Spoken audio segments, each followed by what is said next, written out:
세만나 금요일 코너입니다. 목사님 알려주세요. 이 시간은 우리가 평소 궁금했던 것들, 신앙생활이나 성경에서 궁금했던 것들을 목사님께 질문하고 또 답을 얻는 시간으로 함께하고 있습니다.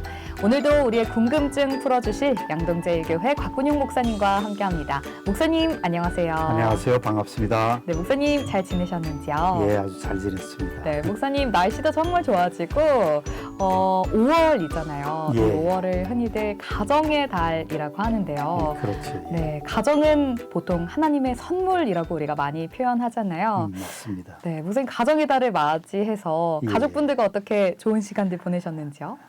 그렇죠. 가족들은 제 아내하고 저하고 네. 또 영적인 가족은 교회하고 아주 잘 지내고 있습니다. 네, 좋습니다. 예. 오늘부터는 가정의 달 특집으로 함께 해볼까 하는데요. 예. 이 가정이 정말 하나님의 선물인 만큼 우리가 믿음으로 잘 세워가고 또 잘 지켜가야 한다는 생각이 들거든요, 목사님. 예, 맞습니다. 그래서 가정에 관한 것들 목사님께 질문해보는 시간 가져보도록 하겠습니다. 예. 오늘의 첫 번째 질문입니다. 오늘은 대체로 이 자녀에 대한 질문들을 받아봤는데요. 예. 첫 번째 질문.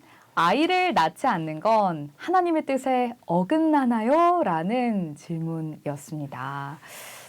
요즘 젊은 세대들이 많이 고민하고 있는 부분이지 않나 싶어요. 예. 네. 아이를 낳지 않는 것이 하나님의 뜻에 어긋난가. 참 귀한 질문인 것 같아요. 네. 이렇게 질문하신 분은 젊고 믿음이 참 좋은 크리스찬인 것 같아요. 네네. 왜냐하면 하나님의 뜻에 맞게 그 하나님의 뜻에 따라 살아가고 싶어하는 그런 젊은 부부 같은데 네. 이제 두 가지가 있죠. 자녀 임신하고 출산할 수 있는 경우가 있고 네. 또 임신이 불가능한 부부도 있어요. 그렇습니다. 병 때문에 아니면 네. 또 뭐 어떤 이유에서든지 몸이 약해서든지 네. 그건 이제 임신이 불가능한 경우는 이제 나중에 혹시 또 이야기할 기회 있으면 다루었으면 좋겠고요. 네. 일단 먼저 하나님이 인간을 창조하신 후에 첫 번째 명령이 뭐였냐면 생육하고 번성하라, 땅에 충만하라. 네. 그런 자녀를 생육하고 또 자녀가 성장하고 이런 자녀들에 관한 그런 명령으로 받아들일 수가 있죠. 네. 그런데 이제 우리가 살고 있는 21세기, 뭐 20세기 때도 그랬지만 현대사회에서는 여러 가지 이유로 산하 제한을 해야 될 경우들이 많아요. 그랬었죠. 네. 제가 젊었을 때도 우리나라에서 둘만 낳아 잘 기르자 하는 산하 제한으로 네. 어떤 그런 세대였거든요. 네. 덮어놓고 낳다 보면 이런 그래요. 슬로건이 있었을 때가 있었죠. 예. 네. 하나님이 이제 자녀들을 주시는 이유를 우리가 한번 생각을 해봐야 돼요. 네. 시편 127편 3절에 보면 자식들은 여호와의 기업이요 태의 열매는 그의 상급이로다 그래요. 그러니까 자녀 아이들을 부부에게 주시는 것은 하나님의 기업이다. 하나님이 주신 네. 기업이다. 이것을 다른 말로 바꾸면 축복이다. 이렇게 말을 바꿀 수가 있죠. 축복이다. 하나님의 축복이고 네. 태의 열매 자식들은 또 그의 상급이로다. 하나님이 주시는 상이다. 그래요. 네. 그러니까 무슨 얘기냐면 자녀들은 무거운 짐으로 주신 게 아니고 또 우리가 정말 고통스럽게 짊어지어야 할 십자가로 주신 게 아니라는 거죠. 네네. 축복으로 주셨다는 것은 우리 부부의 행복을 위해서 선물로 주신 그런 의미죠. 네. 그리고 또 이 부부들이 잘 살아갈 것이고 인생에 성공할 것이라고 하는 것을 미리 상으로 베풀어 주신 상을 미리 주신 거죠. 그렇군요. 그러니까 이거는 우리가 상을 받을 때 얼마나 감격스러워요. 맞아요. 그러니까 목사님. 감격과 감사함으로 받을 수 있는 거죠. 네. 그런데 이제 21세기 들어서 우리 젊은 부부들에게는 자녀를 안 가지려고 하는 풍조들이 많아졌어요. 맞습니다. 그런 경향들이 많아졌죠. 그리고 네. 또 자녀를 가져도 좀 나중에 맞아요. 그 이유가 뭐냐면 네. 이해가 돼요. 경제적으로 여유가 없어요. 맞습니다. 특별히 우리나라에서는 주택을 구입해야 된다거나 그것도 안 되면 전세로 들어가야 네, 되고 네. 또 전세 가격이 얼마나 비싸요. 맞습니다. 또 그것도 안 되면 월세로 가야 되고 그렇죠. 또 우리 자녀들 또 학원비 교육비가. 키우면서 교육비가 네. 대학까지 졸업시키려면 수억 대나 들어가야 맞습니다. 된다니까. 허리가 휘죠. 네. 경제적으로 수학적으로 계산하면 답이 안 나와요. 맞습니다. 하나 키우는 것만 해도 막 허리가 휘일 것 같아. 네. 그 다음에 또 두 번째 이유, 이 풍조가 이렇게 밀려오는 두 번째 이유는 뭐냐면 네. 부부들이 시간적인 여유가 없어요. 시간적인 여유. 옛날에는 남편이 직업을 가지고 네. 남편 혼자서 가정을 다 이끌어갈 수 있었어요. 그런데 그렇죠. 지금은 안 돼요. 어. 부부가 함께 직장 생활해야 네. 되고. 맞벌이가 그렇죠. 보통인 경우가 많죠. 근데 이것이 또 나쁜 게 아니고 네. 어떤 의미에서는 남자들은 직업이나 돈 버는 것이나 사회활동을 통해서 자아 성취가 되거든요. 그렇죠. 여성들도 마찬가지라고요. 네. 여성들도 애나 보려고 내가 이렇게 배운 줄 아냐 하는 생각이 들 정도로 그렇죠. 옛날에 살아왔던 이 삶의 방식은 그게 아니거든요. 네. 여성들의 자아가 성취되고 또 꿈과 비전이 실현되고 하는 이것이 여성들에게도 꼭 필요한 거거든요. 네. 직장 생활을 부부가 함께 한다는 것은 상당히 많은 부분에서 또 상당히 좋은 그런 네. 현상이죠. 그렇죠. 네. 또 한 가지 이유를 찾아본다면 젊은 부부들이 자녀들을 안 가지려고 하는 이 풍조의 이유 중에 하나는 네. 젊은 부부의 가치관이 옛날하고는 완전히 달라졌어요. 네, 생활 맞아요. 철학이 기성세대와는 아주 달라졌어요. 네, 네. 삶을 즐기고 여유 있는 삶을 열심히 노력해서 뭔가 성공하려고 하는 그런 삶의 철학보다 네. 아무리 열심히 노력해도 집 한 채 사기 어려운 맞습니다. 세상이니까 이렇게 살 바에는 네. 이왕 삶의 순간순간을 즐기면서 오. 나에게 주어진 혜택이나 이 복들을 누리면서 살려다 보니까 네. 여유 있는 삶이 또 이상적인 삶으로 생각이 되고 네, 맞아요. 또 편리하게 살아가는 삶의 습관이 들게 되고 네. 그래서 아마 젊은 부부들이 이제 자녀를 안 가지고 싶다라고 하는 생각이 많이 들게 되죠. 맞습니다. 충분히 이해가 되고 네. 그런데 이제 한편으로는 이제 하나님의 뜻을 찾으면서 하나님의 뜻에 순종해야 되는 우리 젊은 그리스도인들 부부들은 네.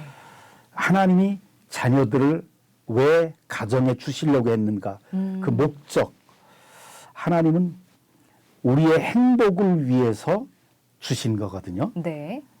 그 행복을 가장 큰 행복을 부부에게 주시기 위한 축복으로 주셨다. 이것이 자녀들이죠. 네. 그래서 자녀를 키우는 게 사실 어려운 작업이긴 하지만 네. 자녀들을 통해서 삶의 보람도 느끼고 인생의 의미도 발견하고 또 거기서 이제 즐거움과 행복을 맛보게 하기 위한 것입니다. 네. 그리고 자녀들을 키우면서 우리 자녀들을 또 사명의 일종으로 주셨어요. 사명이요. 오. 자식은 여호와의 주신 기업이요. 이 네. 기업이라고 하는 말에는 축복을 우리가 이루어내야 될 숙제라고 하는 의미도 있거든요. 네. 그래서 이 자녀 키우는 것은 우리 그리스도인 부부들에게 주신 사명이다. 사명이라고 하면 네. 우리는 흔히 교회 안에서 우리에게 주어지는 봉사, 맞습니다. 또 이 세상에서 자기의 은사나 재능에 맞는 또 자기가 즐겁게 하고 잘할 수 있는 직업이나 활동, 네, 네. 이걸 통해서 자아 성취를 하게 하고 자신의 꿈을 이룰 수 있게 하면서도 배후에는 하나님께 영광 돌리도록 하는 이게 사명이거든요. 네. 하나님께 영광 돌리고 복음이 전해지도록 하는 것이 사명이라고 흔히 말하는데 네. 사명을 이야기할 때 우리가 자주 빼놓고 이야기하는 게 있어요. 오, 그게 어떤 거? 가정에 대한 사명이에요. 아, 가정이요. 우리 그리스도인들에게는 세 가지 삼중 사명이 있다고 생각을 삼중 하면 사명. 돼요. 삼중 사명. 네. 그러니까 교회 안에서 하나님의 나라를 위해서 하는 흔히 하는 봉사나 헌신, 네. 또 이 세상에서 직업 활동이나 자신의 재능과 은사에 맞는 그런 삶을 살아가면서 하나님 앞에 영광 돌리는 것. 네. 그리고 이제 가정 안에서 가정을 통해서 이루고자 하신 하나님의 오. 그 모습들. 네. 이건 아빠 엄마에게 공통적으로 주신 세 가지 사명입니다. 네, 그렇군요. 이제 사명을 무슨 가장 중요한 일들을 하라고 주셨는데 네. 그러면 이 세 가지 사명을 이루도록 하나님이 수단과 방법과 도구들을 주셨거든요. 그렇죠. 교회와 세상적인 사명을 위해서는 성령의 은사와 재능을 주셨어요. 네. 직업도 주셨다고요. 맞습니다. 그리고 또 가정적인 사명, 자녀들을 양육하는 것 이것을 위해서는 경제적인 도우심을 주세요. 오. 하나님이 경제적인 주시는 도우심. 이 큰 경제적인 도움 네. 이거를 통해서 하나님이 가정의 사명을 이루도록 오. 이거는 이론이 아니에요. 이거는 네, 실제적인 네. 건데 오, 네. 우리 젊은 크리스찬 부부들이 생각해야 될 말씀은 고린도후서 5장 7절의 말씀이에요. 네. 우리가 믿음으로 행하고 보는 것으로 행하지 아니함이라. 우리가 자녀들을 키우려고 할 때는 제일 먼저 보이는 게 까마득해요. 네, 돈이 너무 많이 현실적인, 들어가. 네, 맞습니다. 남들에게 뒤처지지 않게 하기 위해서 네. 학원 두세 개 보내고 그렇죠. 또 고등학교, 대학 들어가면 뭐 몇천만 원, 하여튼 한 아이당 억대가 들어가니까 네. 이 경제적으로 문제가 이거 실제라고요. 맞습니다. 그런데 이제 그게 보는 것이죠. 네. 보이는 것. 눈에 보이는 거. 그래요. 네. 그런데 자녀들을 키우다 보면 믿음 하나님 의지하면서 나아가면 아주 신비하게 하나님이 다 채워주시는 것을 경험해요. 네. 이것은 제가 자녀들을 키워보니까 그것을 그때그때 주시더라고요. 네. 그때그때 저는 이제 선교사 생활하면서 선교사가 뭐가 있겠어요. 돈이 없는데 그렇죠. 이 세상 직업 가진 사람들보단 몇 분의 1도 안 되는 돈을 받아가면서 선교사 네. 생활하는데 그런데 아이들을 국제학교에 보내고 미국의 대학에 유학까지 보내고 네. 근데 이 돈은 눈에 보이는 계산으로는 안 나와요. 그렇죠. 그런데 하나님이 그것을 그때그때 그 단계마다 아주 신비한 방법으로 채워주시는 것을 경험했거든요. 네. 그래서 이는 우리가 믿음으로 행하고 보는 것으로 행하지 아니함이라 하는 믿음으로 우리 자녀들을 키워가게 하기 위한 것이다. 네. 이건 제가 체험한 것이고 많은 경건한 그리스도인들이 체험하는 것. 그래서 하나님의 뜻은 분명히 자녀들을 갖는 게 하나님 뜻이니까 네. 너무 두려워할 필요가 없을 것 같아요. 맞습니다. 우리에게 하나님이 일생 전체에 대한 청사진, 네. 자녀들 미래에 대한 청사진을 다 보여주시면서 믿음으로 살아가라 이게 아니거든요. 네, 맞습니다. 한 단계 한 단계 우리 복음성가에도 그러잖아요. 내일 일은 난 몰라도.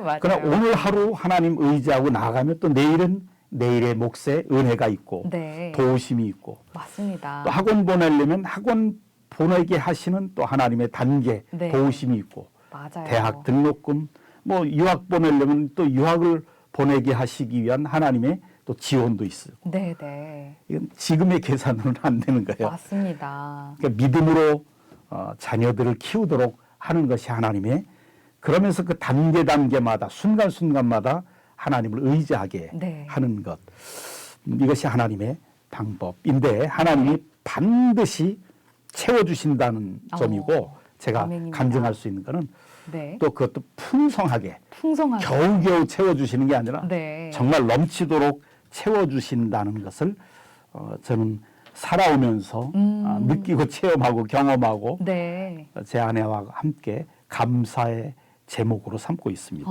예. 그렇군요. 하나님의 뜻은 우리가 행복하길 바라시는 것이기 때문에 예.